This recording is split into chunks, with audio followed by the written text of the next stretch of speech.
Assalamualaikum warahmatullahi wabarakatuh. Perkenalkan, nama saya Dewi Purwanti.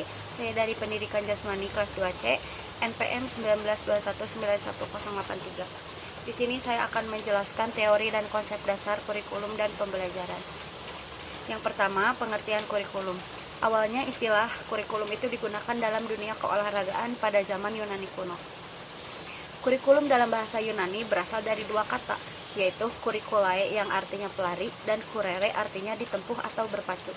Jadi kurikulum diartikan jarak yang harus ditempuh oleh para pelari.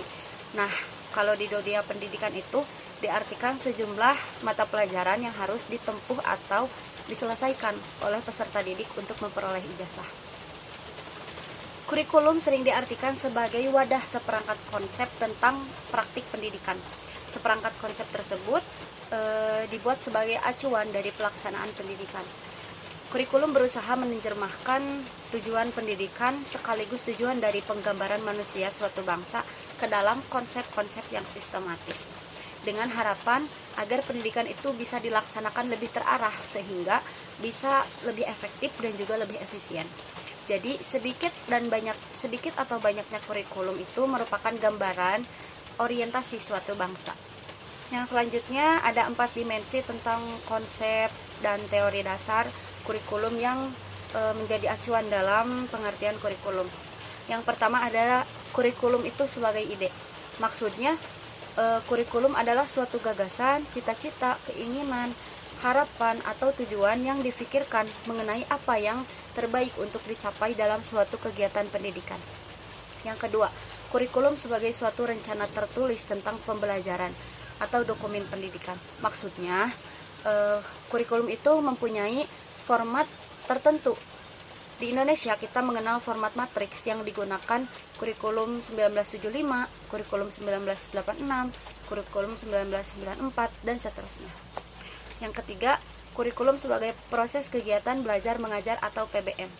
Maksudnya adalah dimensi kurikulum yang langsung berhadapan dengan realita lapangan, seperti di sekolah-sekolah. Yang keempat, kurikulum sebagai hasil belajar, output, outcome, benefit, impact. Maksudnya, dimensi kurikulum sebagai kegiatan atau implementasi terdiri atas dua aspek utama. Yang pertama, aspek perancangan guru. Maksudnya, di sini guru mengembangkan kurikulum sebagai rencana atau kegiatan tertulis yang dalam konteks pendidikan Indonesia dikenal dengan nama Satuan Pelajaran atau Satpel, itu disebut sebagai RPP. Untuk poin yang selanjutnya atau poin yang kedua, saya akan menjelaskan tentang pengertian pembelajaran. Menurut Abidin pada tahun 2012, pembelajaran adalah serangkaian proses yang dilakukan oleh guru agar siswanya belajar. Dari sudut pandang siswa, pembelajaran merupakan proses yang berisi seperangkat aktivitas yang dilakukan oleh siswa untuk mencapai suatu tujuan pembelajaran. Lalu, menurut Wikipedia, pembelajaran adalah proses interaksi antara siswa, pendidik, dan juga sumber belajar pada suatu lingkungan belajar. Pembelajaran merupakan bantuan yang diberikan pendidik agar dapat terjadi proses perolehan ilmu dan pengetahuan, penguasaan kemahiran dan tabiat, serta pembentukan sikap dan kepercayaan pada peserta didik. Dengan kata lain, pembelajaran adalah proses untuk membantu peserta didik agar dapat belajar dengan baik. Yang ketiga, saya akan menjelaskan tentang kaitan kurikulum dan pembelajaran. Sebelumnya kita harus memahami dulu apa kurikulum dan pembelajaran itu. Kurikulum adalah suatu program pendidikan yang disediakan untuk pembelajaran siswa. Dengan program itu, para siswa melakukan berbagai kegiatan belajar sehingga terjadi perubahan dan perkembangan tingkah laku siswa sesuai dengan tujuan pendidikan dan pembelajaran. Lalu, pembelajaran merupakan suatu kombinasi yang tersusun dari beberapa unsur, yaitu manusiawi, material, fasilitas, perlengkapan, dan prosedur yang satu dengan yang lainnya saling mempengaruhi dalam pencapaian tujuan pembelajaran. Jadi, kurikulum dan pembelajaran memiliki hubungan yang sangat erat, karena kurikulum itu sendiri merupakan mata pelajaran yang harus ditempuh dan dipelajari siswa untuk memperoleh pengetahuan. Dalam melaksanakan hal tersebut, tentu tidak lepas dari unsur-unsur seperti manusiawi, material, fasilitas, perlengkapan, dan prosedur-prosedur yang semua itu disebut dengan pembelajaran.